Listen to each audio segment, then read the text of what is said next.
ব্যাপারে তারা খুবই আগ্রহী এবং আমেরিকার সাথে তারা প্রত্যক্ষভাবে এবারে তাদের যে যোগসাজশ সেটা আমরা নির্বাচনের পূর্বে দেখেছি।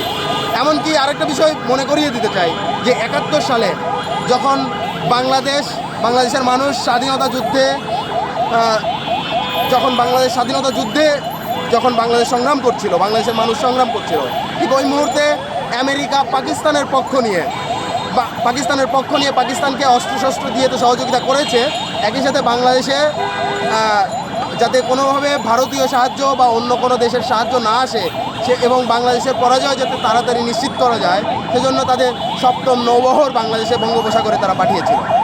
আমরা দেখেছিলাম তখন এই গোষ্ঠীটি যে বাংলাদেশের যে জামায়াত ইসলাম তারা ওই সময় আমেরিকার পক্ষ নিয়েছিল, পাকিস্তানের পক্ষ তো তারা নিয়েছিলই, বাংলাদেশের স্বাধীনতার বিরুদ্ধে তো তারা দাঁড়িয়েছিলই, সেটা বলার কোনো অবকাশ নেই।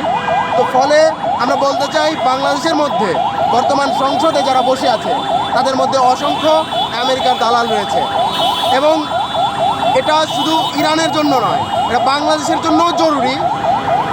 এই মুহূর্তে আমেরিকার সাম্রাজ্যবাদের বিরুদ্ধে কথা বলা, আমেরিকার যেই যাবতীয় সাম্রাজ্যবাদী জাল সেই জালকে ধ্বংস করা এবং সেই জাল ছিঁড়ে ফেলার সময়।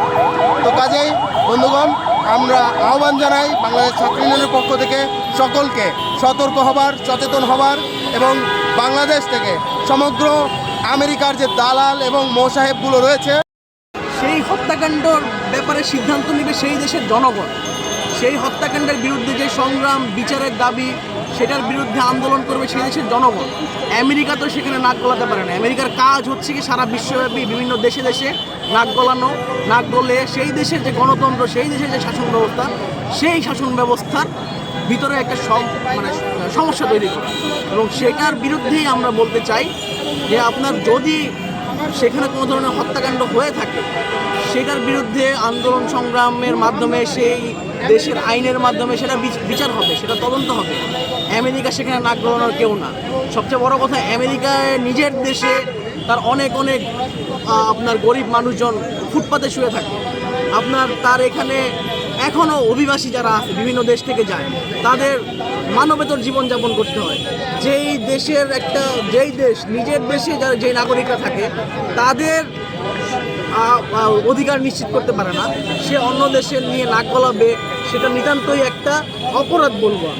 এবং যদি ইরানে কোনো ধরনের হত্যাকাণ্ড ঘটে থাকে, এবং ঘটেছে আমরা দেখেছি, যেটা সরকারের তরফ থেকেই ঘটেছে, সেটারও অবশ্যই আমরা নিন্দা জানাই এবং সেটার বিচার চাই। কিন্তু কোনোভাবেই আমেরিকা সেখানে নাক গলায় এটা একটা অজুহাত। প্রশ্ন করেছেন যে আয়াতুল্লাহ খোমেনিকে হত্যা করা হয়েছে। আসলে আমরা এই মুহূর্তে নিশ্চিত না, এখনও আসলে নিশ্চিত করে বলতে পারছি না খোমেনিকে হত্যা করা হয়েছে কিনা, তিনি বেঁচে আছেন কিনা, সে ব্যাপারে আমাদের এখনও সন্দেহ।